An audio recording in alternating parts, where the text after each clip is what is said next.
Bonjour à tous, ici Geek en Folie, donc on se retrouve après pas mal de temps. Bon, déjà c'était les vacances, donc j'ai plutôt privilégié mes vidéos d'iPhone puisque j'ai plus d'abonnés. Et puis j'utilisais Fraps, un logiciel de capture d'écran, mais c'était pas très pratique, j'arrivais pas trop à l'utiliser puisqu'il me prenait des vidéos de 4 Go séparées en plusieurs vidéos, enfin c'était pas très pratique. Mais là j'ai trouvé un nouveau logiciel, celui que je vais vous présenter maintenant, qui s'appelle Bandicam et qui est vraiment très pratique pour filmer les vidéos, il est vraiment très bien. Donc ce logiciel, je vous mettrai le lien dans la description de la vidéo. Et puis, par contre, il est payant. Alors je sais plus combien je l'ai payé, mais voilà. Bref, euh, on a donc ce logiciel. Vous pouvez l'avoir de manière, on va dire, illégale. Après, c'est vous qui voyez. Je ne mettrai pas les liens de crack dans la description. Donc, comment il se présente? Il se présente, l'icône c'est celui-ci, et puis il se présente comme ça. Donc cible, il vous dit, donc là c'est la taille de l'écran, 1920 par 1080, c'est la définition de mon écran. Enregistré, vous avez la petite barre en haut, donc ça revient au même. Vous utilisez soit ce bouton-là, soit la barre en haut. Ensuite, on va commencer par Général. Donc on a les options, donc le dossier de sortie, c'est vous qui choisissez, vous cliquez sur les trois petits points pour aller parcourir vos dossiers, et puis vous choisissez le dossier que vous voulez. Ouvrir Bandicam toujours devant, je vous conseille pas de l'activer puisque quand vous allez filmer des jeux, et bah ça marchera pas, il vous mettra Bandicam devant, donc c'est pas très pratique.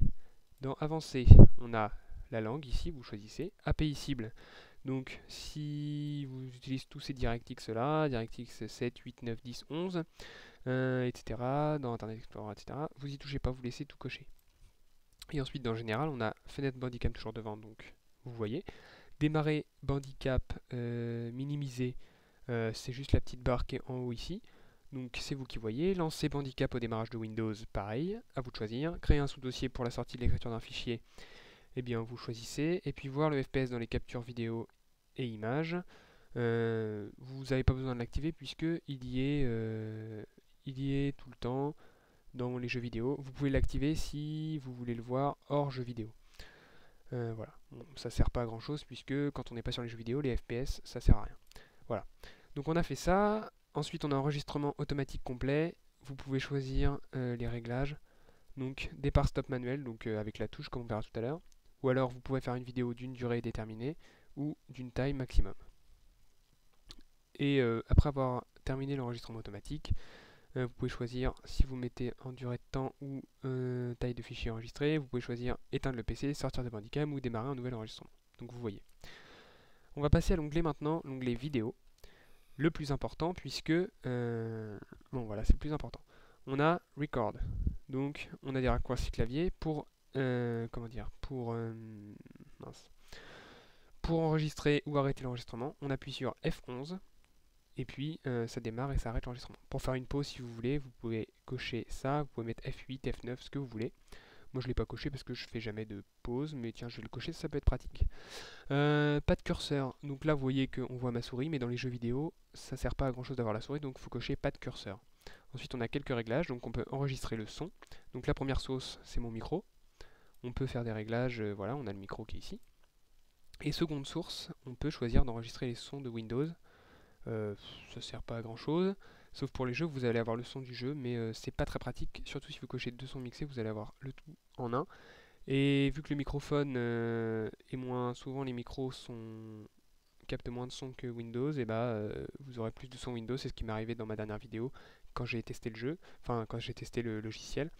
Et du coup, ça me faisait un truc où on m'entendait presque pas, donc c'est pas très pratique. Et puis enregistrement seul périphérique secondaire. Si vous cliquez ça, il va enregistrer tout seul le deuxième, la seconde source, mais il faudra cliquer sur espace. Donc, à vous de voir. Ensuite, vous pouvez ajouter un logo dans votre vidéo.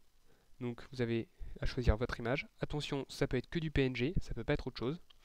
Vous avez l'opacité, donc si elle est transparente, à 0 elle sera transparente, on ne la verra pas, et à 100 elle sera complètement euh, pas transparente. On a la position, donc on peut le mettre au milieu, en haut à gauche, etc. Moi je l'ai mis en haut à droite. Vous voyez qu'ici, on a la petite image Geek en Folie qui apparaît en haut à droite. On peut cliquer sur OK. Ensuite, on a ici le format de l'image.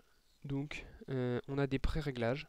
Donc par défaut, demi-taille. Si vous voulez envoyer des vidéos sur YouTube en 720p, c'est dommage, il n'y a pas du 1080p. J'aurais bien pris ça, mais dommage. Vous pouvez avec YouTube 720.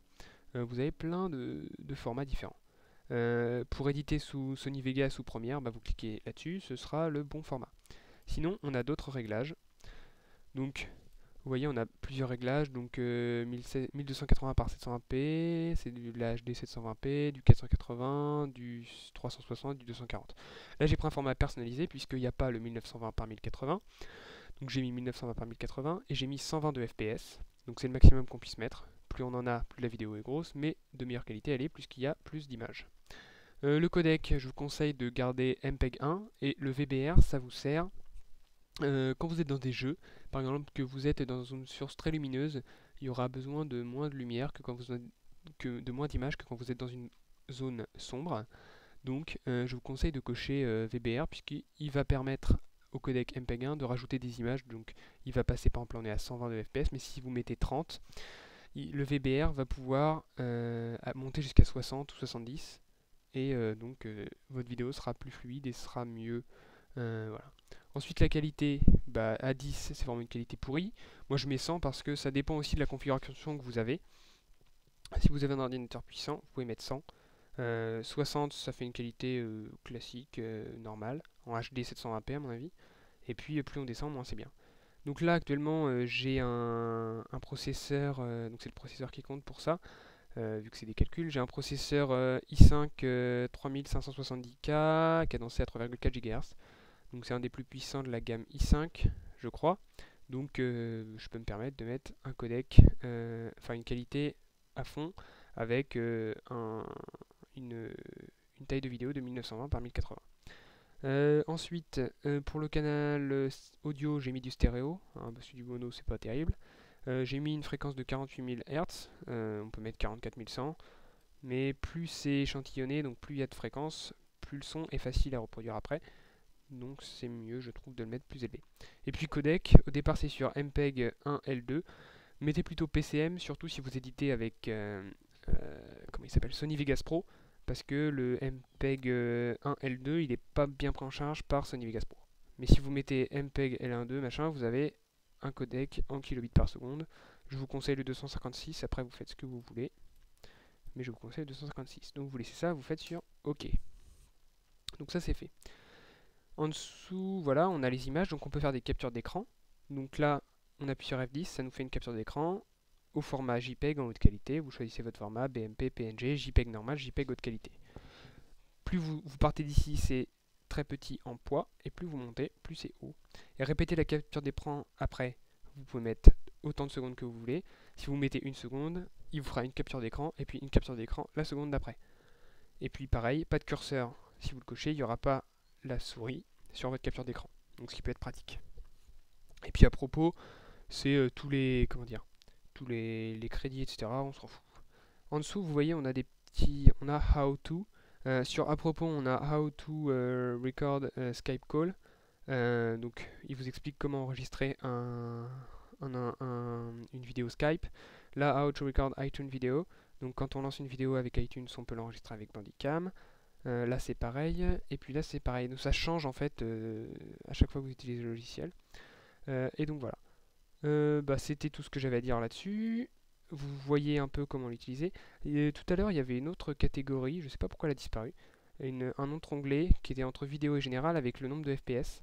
Et il y avait une limite fixée à 60 FPS. Pour les jeux c'était pas terrible donc je l'ai enlevé. J'ai enlevé la limite de FPS. Donc vos vidéos sont forcément beaucoup plus grosses. Donc plus longue à mettre sur YouTube si vous voulez les mettre sur YouTube, mais en attendant vous aurez une bonne qualité et ce sera bien fluide sur vos jeux.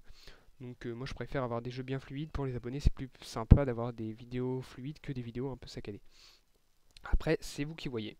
Donc voilà, je sais pas pourquoi ça a disparu, peut-être parce que je suis en train de filmer là, que je peux pas le modifier. Mais voilà. Donc j'espère que cette vidéo vous aura plu. J'essaierai donc bientôt de vous présenter le nouveau Counter, donc Counter-Strike Global Offensive. Donc dans une prochaine vidéo, puis je continuerai, mon idée c'était de faire des gameplays en deathmatch sur D2 avec toutes les différentes armes, donc en partant des petits pistolets pour finir sur les snipers, etc. Donc je pense que je vais le faire, mais ça me prend beaucoup de temps, surtout si je fais un quart d'heure par arme. Donc je le ferai petit à petit. Donc n'oubliez pas de vous abonner à ma chaîne YouTube en cliquant sur le bouton s'abonner juste au-dessus de la vidéo. Et puis, vous pouvez mettre un petit pouce vert si vous avez aimé, et puis laisser un petit commentaire sympa aussi si vous avez envie. Donc merci de m'avoir regardé et puis à bientôt.